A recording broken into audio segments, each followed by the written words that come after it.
इस वीडियो में crimson reset के पार्ट 5 को एक्सप्लेन किया गया है। अगर इससे पहले के पार्ट नहीं देखे तो प्लेलिस्ट में जाकर देख सकते हो। लड़ाई के बाद हमारा एमसी अपनी नई एबिलिटी को एक छोटे पीले स्पाइडर पर टेस्ट करता है। वह अपनी पावर का इस्तेमाल करता है और एक बेहद तेज माना थ्रेड से उस क्रीचर को बीच से काट देता है। अब नए कपड़ों में वह दिखाता है कि वह थ्रेड्स को कंट्रोल करके चीजों को मैनिपुलेट कर सकता है। पता चलता है कि लॉर्ड का स्टोन कंज्यूम करने के बाद उसे दूसरी स्पेशल एबिलिटी भी मिली है।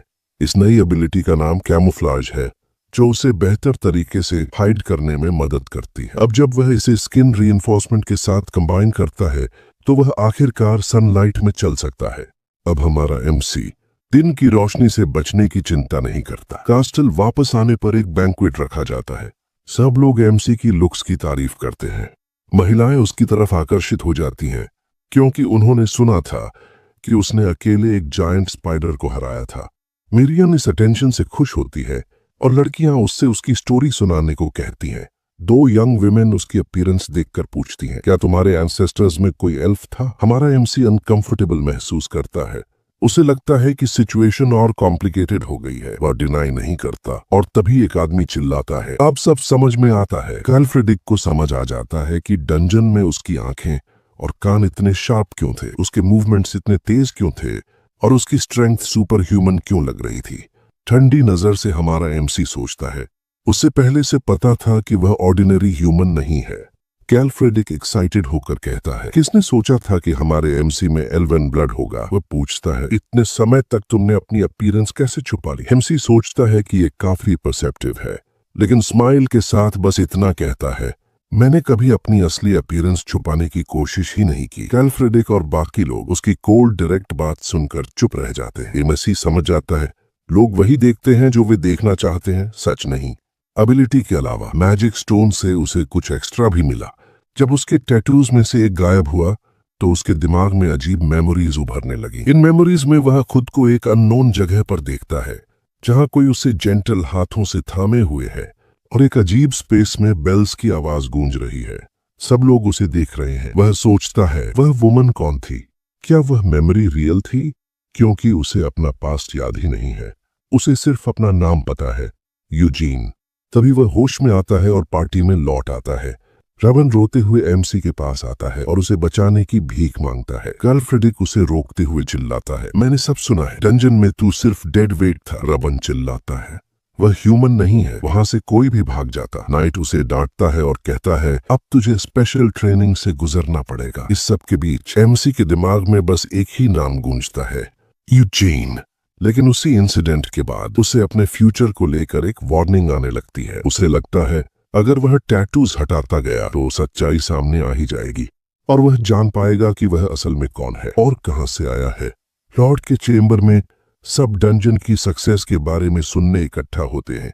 लॉर्ड को गैल्फ्रेडिक का तीसरा बेटा अपना परिचय देता है। एमसी भी खुद को इंट्रोड्यूस करता है। लॉर्ड कहता है, तुम्हें काफी मुश्किलों का सामना करना पड़ा होगा। वह एमसी से कहता है कि जो भी वह लाया है उसे सौंप दे। सबके सरप्राइज के लिए लॉर्ड उसे एक डॉक्यूमेंट देता है उसकी स्टेटस वेरीफाई करने के लिए। एमसी कहता है, थैंक यू। मिरियन खुशी मनाती है। तभी लॉर्ड खांसने लगता है।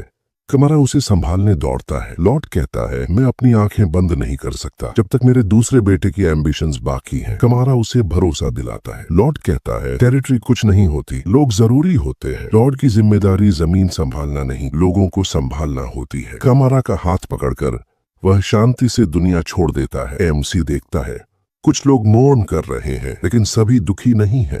फर्थेल उसे हेट्रेड भरी नजर से देखता है। फ्यूनरल के बाद गैल्फ्रेडिक एमसी से माफी मांगता है कि वह जल्दी चला जाएगा। वह पूछता है, क्या तुम सच में यहीं रुकने वाले हो? एमसी कहता है, मैं डंजन में एक बार और जाना चाहता हूँ। गैल्फ्रेडिक कहता है, काउंट एवरग्रो तुमसे मिलते तो तुम्हें पसंद जरूर करते। गैल्फ्रेडिक हाथ बढ़ाकर फेयरवेल हैंडशेक करता है। इतने स्ट्रॉन्ग नाइट से लड़ना मेरे लिए ऑनर था। दोनों सम्मान के साथ अलग होते हैं। फेलिट कंफ्यूज्ड हो जाता है, आप तो रुकने वाले थे, अब क्या करेंगे? पार्टिक बताता है, नाइट घोड़े पर चलते हैं, हम ट्रेडिंग कंपनी जा रहे हैं। फेलिट एक्साइटेड होकर कहता है कि वह अटेंडेंट बनेगा, लेकिन एमसी कहता है, अभी कुछ समय तक मुझे तुम्हारी मदद नहीं चाहिए। सीन शिफ्ट होता है। फेलिट एक बिजी पोर्ट पर भारी बॉक्सेस उठा रहा है। वे मारिन शहर में हैं, केलर किंगडम का सबसे बड़ा ट्रेडिंग सिटी। रबान घमंड से बताता है कि ये डंजन स्पॉइल्स एक नाइट के हैं जिसने ट्रोल को हराया था। फेलिड धूप में थक जाता है और सोचता है नेगोशिएशन में इतना टाइम क्यों लग रहा है। अंदर एमसी एक आदमी से मिलता है। वह खुद को बिल मूर बताता है और कहता है कि वह सारे स्पॉइल्स संभालेगा। एमसी समझ जाता है कि नेटवर्किंग उसके लिए मुश्किल है और यह आदमी यूजफुल होगा। तभी एक आदमी आता है और बिल मूर को थप्पड़ मारकर हटाता है। वह पूछता है, सर यूजीन कौन है? पार्टेक विस्पर करता है, यह डेप्यूटी मैनेजर का सेक्रेटरी है। ये लोग स्पॉइल सस्ते में हड़पना चाहते हैं। एमसी सतर्क हो जाता है।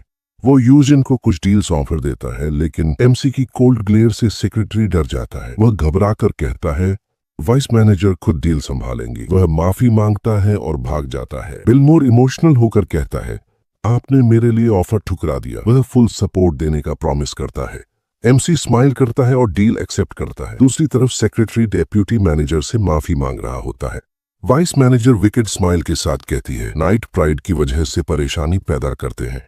हम मर्चेंट्स हैं, हम अपने तरीके से बदला लेंगे। वह कहती है उसे ऐसा गिफ्ट दो जिसे वह मना न कर सके। फेलिड शॉक्ड होता है जब उसे पता चलता है कि वह यहीं रुकेगा। एमसी कंफर्म करता है बिल मूर को सारा सामान बेचना है। फेलिड उदास होकर पूछता है, क्या मेरी स्किल्स इनफ नहीं है? एमसी उससे पूछता है, तुम्हें पता है स्क्वायर का असली रोल क्या होता है?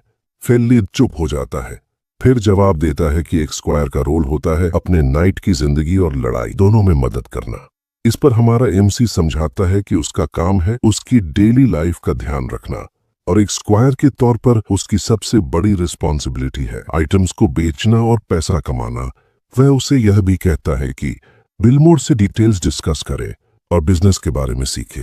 फेलिड को अब समझ आ जाता है कि अगर एमसी नहीं होता तो वह कब का मर चुका होता। रिवॉर्ड के तौर पर एमसी वादा करता है कि जब उनके पास ज्यादा पैसे होंगे तो वह उसे फाइट करना सिखाएगा। वह यह भी कहता है कि एक दिन फेलिड भी उसकी बैटल्स में उसकी मदद करेगा। ये सुनकर फेलिड की आंखों में आंसू आ जाते हैं। वह मुस्कुराते हुए ऑर्डर एक्सेप्ट करता है और पूरी निष्ठा से उसका कमांड ओबे करने की कसम खाता है। सब कुछ सेटल होने के बाद वे आखिरकार मारन सिटी की सड़कों पर निकल पड़ते हैं। थोड़ी शॉपिंग के बाद एक वेंडर उन्हें गुड बाय कहता है और वे आगे बढ़ जाते हैं। एमसी सोचता है पैसा इतनी जल्दी खत्म कैसे हो जाता है। मिरियन भी कंप्लेंट करती है। तभी पार्टेक कुछ इंटरेस्टिंग देखता है। उनके सामने शॉप विंडो में एक शानदार प्लेट आर्मर चमक रहा होता है। पार्टेक कहता है यह हर नाइट का सपना होता है, लेकिन एमसी बस यही सोचता है यह बहुत महंगा है। मर्सनरी समझाता है कि यह ऐसा आइटम है जो इतना एक्सपेंसिव होता है कि जनरेशंस तक पास डाउन किया जाता है। तभी रबान दौड़ता हुआ आता है और घबराहट में एमसी को पुकारता है। वह बताता है कि सिटी के आउटस्कर्ट्स पर रोमर का झुंड आ गया है और मॉन्स्टर्स शहर पर हमला करने की कोशिश कर रहे हैं। गिल्ड्स किसी तरह उन्हें रोक पा रही हैं। पार्टेक एमसी से कहता है कि मॉन्स्टर सब्जुगेशन में शामिल होना बेहतर रहेगा, लेकिन एमसी सोचता है मुझे इसमें क्यों पढ़ना चाहिए। रबन समझाता है कि अनक्लेम्ड क्वेस्ट्स पर कोई कमीशन फी नहीं होती और मरन में लूट को फ्री में बेचकर काफी ज्यादा पैसा कमाया जा सकता है। आंखों में चमक के साथ रबान चिल्लाता है यही प्लान है, हम अमीर होने वाले हैं। एमसी सहमत हो जाता है और कहता है चलो सोचने की कोई वजह नहीं है। अचानक कोई आवाज चिल्लाती है रुको। एमसी सोचता है अब यह कौन है। तभी ग्रेल दौड़ता हुआ आता है, हाथ में एक घोड़ा पकड़े हुए। वह बताता है डेप्यूटी मैनेजर ने यह वॉर हॉर्स गिफ्ट भेजा है। वह घोड़े को डिस्क्राइब करता है, काले रंग का, देवता जैसी मसल्स वाला एक शानदार क्रीचर। एमसी सस्पिशियस होकर पूछता है ये गिफ्ट सच में मेरे लिए है? ग्रेल उसकी नजर से घबरा जाता है और हकलाते हुए कहता है हमें बदले में कुछ नहीं चाहिए। एमसी अपनी ठंडी लाल आंखों से उसे घूरता रहता है। डरा हुआ सेक्रेटरी कहता है यह सिर्फ गुडविल का छोटा सा टोकन है। बिना वक्त गंवाए एमसी घोड़ा ले लेता है और कहता है डेप्यूटी मैनेजर को थैंक्स कह देना। मिरियन एक्साइटेड होकर कहती है जल्दी करो, हंट से ढेर सारा पैसा कमाना है। रबन घोड़े की स्पीड देखकर शॉक हो जाता है और पूछता है अब क्या करें। पार्टेक चिल्लाकर अपने लोगों से कहता है भागो, एमसी के पीछे बैटल में चलो। सीन शिफ्ट होता है। सिटी के आउटस्कर्ट्स पर फॉरेस्ट में कुछ गॉब्लिन्स दिखाई देते हैं। एक मॉन्स्टर साइड में देखता है जैसे उसे कुछ अजीब महसूस हुआ हो। उसी पल एमसी अपने काले घोड़े पर तेज रफ्तार से जंगल चीरता हुआ आता है। बैटलफील्ड पहुंचते ही वह एक मॉन्स्टर को रास्ते में ही मार गिराता है। मिरियन एक्साइटेड होकर पूछती है कहीं अटैक बहुत बड़ा तो नहीं है?